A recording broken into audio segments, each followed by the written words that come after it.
और रुक करते हैं इस वक्त की बड़ी खबर का। देखिए, पूर्व प्रधानमंत्री अटल बिहारी वाजपेयी जी की पुण्यतिथि है आज और प्रधानमंत्री नरेंद्र मोदी ने ट्वीट कर उन्हें श्रद्धांजलि दी।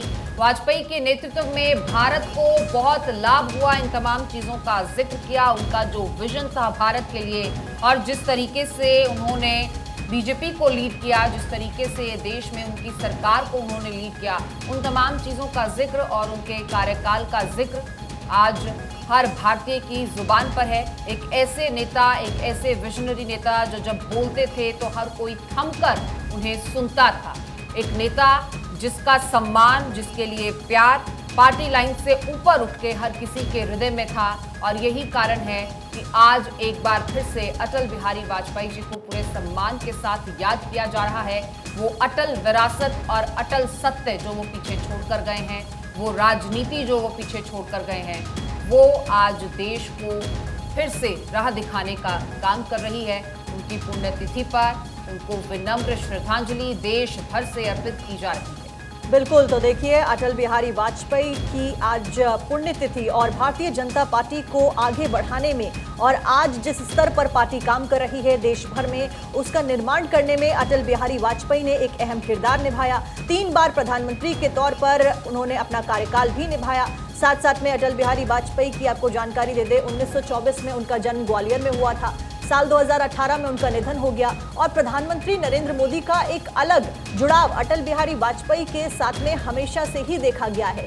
कई सालों तक या कहिए दशकों तक प्रधानमंत्री ने अटल बिहारी वाजपेयी के नेतृत्व में काम किया और हर दफा जब भी प्रधानमंत्री किसी बड़े मंच पर पहुंचते हैं और बीजेपी की बात करते हैं, हर दफा प्रधानमंत्री ने अटल बिहारी वाजपेयी का जिक्र बड़े मंचों से किया है और उनके नेतृत्व की सराहना हर दफा की है। उनका ट्वीट, उनकी श्रद्धांजलि पीएम मोदी की अटल बिहारी वाजपेयी के लिए फिलहाल सामने आया है।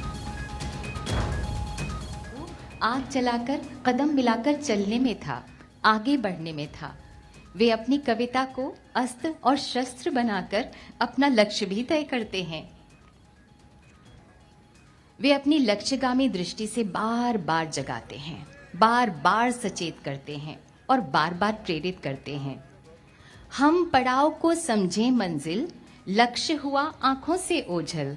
वर्तमान के मोहजाल में आने वाला कल न भुलाएं। आओ फिर से दिया जलाएं, आओ फिर से दिया जलाएं। वे राष्ट्र को सशक्त, उन्नत, संपन्न तथा सुखी बनाना चाहते थे। विराट व्यक्तित्व श्रद्धेय अटल जी के लिए राष्ट्र ही सर्वोपरि था। ये उनका जीवन ध्येय था। न्यू इंडिया भी तो राष्ट्र प्रथम सदैव प्रथम के ध्येय वाक्य पर चल रहा है। माननीय प्रधानमंत्री श्री नरेंद्र मोदी जी की अगुवाई में काल के कपाल पर लिखने और मिटाने की शक्ति, हिम्मत और चुनौतियों के बादलों में सूरज उगाने की ताकत उनके हृदय में थी। और चलिए, तमाम जानकारी के साथ हमारे संवाददाता अक्षय सीधा लाइव जुड़ रहे हैं, वहां पर मौजूद हैं अक्षय, आज पूरा देश पूर्व पीएम वाजपेयी जी को याद कर रहा है, अटल जी को याद कर रहा है। खासतौर पर अगर आज की बात करें तो आज दिल्ली में मुख्य कार्यक्रम का आयोजन किया जा रहा है। श्रद्धांजलि देने के लिए आज प्रधानमंत्री खुद अटल समाधि स्थल पर पहुंच रहे हैं। गृह मंत्री अमित शाह अभी कुछ देर पहले पहुंचे हैं और तमाम बीजेपी के बड़े नेता अटल समाधि स्थल पहुंचेंगे और उनको श्रद्धांजलि देंगे।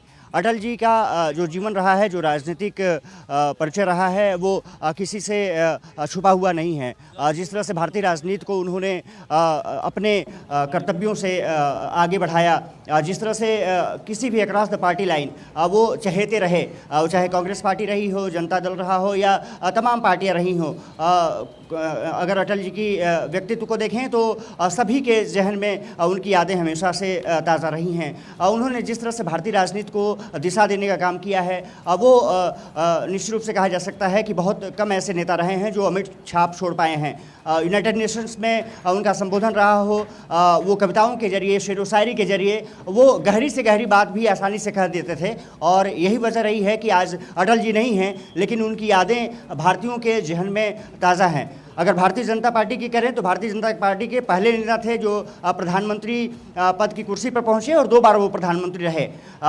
एक बार 13 दिन के लिए और उसके बाद 5 साल के लिए। 1998 से लेकर 2004 के बीच में अटल जी ने भारतीय जन की और भारतीय राजनीति की सेवा जिस तरह से की, एक लंबा अरसा गुजर गया जब वो हमारे बीच नहीं है, लेकिन उनकी यादें लगातार ताज़ा हैं। प्रधानमंत्री नरेंद्र मोदी ने ट्वीट कर उनको श्रद्धांजलि दी है और मैं तैयारियां कुछ आपको दिखा देता हूं।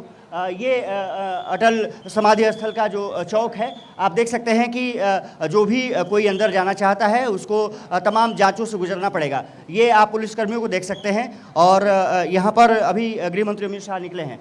यहाँ पर जी अक्षय, आपको यहाँ पर रोकना चाहूंगी। दरअसल सीधी तस्वीरें हमें मिल रही है जहाँ नजर आ रहा है कि गृह मंत्री अमित शाह वहां पर पहुंच चुके हैं। जिस तरह से तैयारी आप बता रहे थे कि कड़ी सुरक्षा का इंतजाम वहां पे किया गया है, कोई भी अगर यहाँ पर आना चाहता है तो उसको कड़ी सुरक्षा से गुजरना पड़ेगा। उसकी वजह यही क्योंकि यहाँ पे VVIPs भी मौजूद है।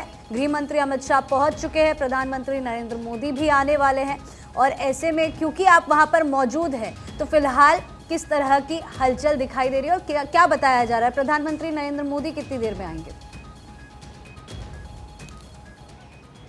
देखिए, प्रधानमंत्री नरेंद्र मोदी का जो शेड्यूल है वो लगभग 7:30 बजे का समय बताया गया है जब वो यहाँ पर पहुँचेंगे। गृह मंत्री अमित शाह पहुँच गए हैं, आपको जैसे इन्फॉर्मेशन मैंने दी, और कुछ देर में ही रक्षा मंत्री राजनाथ सिंह और तमाम बीजेपी के बड़े नेता यहाँ पर पहुँचने वाले हैं। अटल जी को अटल समाधि स्थल पर सदैव अटल जो उनका समाधि स्थल है वहाँ पर उनको श्रद्धांजलि देने वाले हैं और इसके लिए तैयारियाँ पूर्ण कर ली गई हैं। अटल जी यादों में ही हैं और निश्चित रूप से कह सकते हैं कि भारतीय जनता पार्टी का हर वो कार्यकर्ता जो चाहे बूथ स्तर का कार्यकर्ता हो या फिर राष्ट्रीय स्तर का कार्यकर्ता हो, नेता हो, अटल जी को अपने तरीके से याद कर रहा है। और कारण उसका यही है क्योंकि भीष्म पितामह की उपाधि उनको मिली थी। एक समय था जब 3 मूर्ति, खास करके अटल बिहारी वाजपेयी, लाल कृष्ण आडवाणी और मुरली मनोहर जोशी की तिकड़ी भारतीय जनता पार्टी को नई ऊंचाइयों पर ले जाने के लिए लगातार प्रयास कर रही थी। अब सिर्फ 2 लोग बचे हुए हैं जिसमें कि लाल कृष्ण आडवाणी और मुरली मनोहर जोशी हमारे बीच हैं, अटल जी हमारे बीच नहीं हैं। सुषमा स्वराज उनकी एक बहुत सहयोगी रही हैं, उनका कुछ दिन पहले देहांत हो गया था। लेकिन अगर भारतीय जनता पार्टी आज जिस मुकाम पर है उसमें नरेंद्र मोदी का योगदान तो निश्चित रूप से बहुत बड़ा है, लेकिन अटल जी का योगदान मुझे लगता है कि सबसे बड़ा है क्योंकि जिस तरह से जनसंघ की स्थापना के बाद और अटल जी ने, लाल कृष्ण आडवाणी ने जो भारतीय जनता पार्टी को एक भारतीय राजनीति में स्थापित किया वो निश्चित रूप से बहुत सराहनीय है। और यही वजह रही है कि चाहे प्रधानमंत्री नरेंद्र मोदी हो, केंद्रीय मंत्री अमित शाह हो, राजनाथ सिंह हो, अटल जी को हमेशा याद करते रहे हैं। और यही देख सकते हैं कि जो अजात शत्रु की उपाधि ऐसे ही नहीं मिली थी, इंदिरा गांधी से लेकर के राहुल गांधी तक जो तमाम बड़े नेता, विपक्षी नेता रहे हैं वो भी अटल जी की को हमेशा याद करते रहे हैं। राहुल गांधी कुछ दिन पहले आपने देखा होगा कि जब पहुंचे थे भारत जोड़ो यात्रा के बाद, वो भी सदैव अटल पहुंचे थे, अटल जी के समाधि पहुंची थे, उनको श्रद्धांजलि दी थी। तो एक राष्ट्र पार्टी लाइन जो एक लकीर खींची है, अजात शत्रु की जो उनकी छवि रही है वो भारतीय राजनीति में अमिट छाप छोड़ती है उनकी। और यही वजह रही है कि आज हर भारतीय जनमानस के मन में अटल जी अपनी कविताओं के जरिए, अपने शेरो शायरियों के जरिए, अपने कर्तव्य निभान के जरिए आज भी ऐसा लगता है कि जिंदा हैं।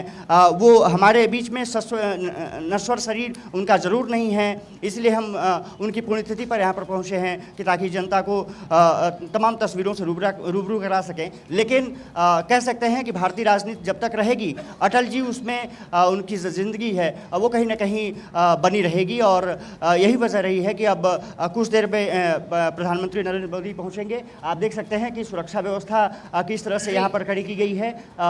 बीजेपी के कार्यकर्ता भी कुछ नज़र आ रहे हैं जो कोऑर्डिनेशन में लगे हुए हैं और इसके अलावा जो तमाम पुलिसकर्मी हैं यहाँ पर देख सकते हैं कि सुरक्षा व्यवस्था में तैनात हैं और तमाम जगहों पर बैरिकेडिंग की गई है। और अगर बैरिकेडिंग की बात करें, सुरक्षा की बात करें, तो पुलिसकर्मी तमाम लोगों को, उन्हीं लोगों को आने दे रहे हैं जो काले कपड़े नहीं पहने हुए हैं। और यही वजह रही है कि क्योंकि पुण्यतिथि का दिन है, निश्चित रूप से अटल जी को बिल्कुल। लक्ष्य लौटेंगे आपके पास, बहुत शुक्रिया।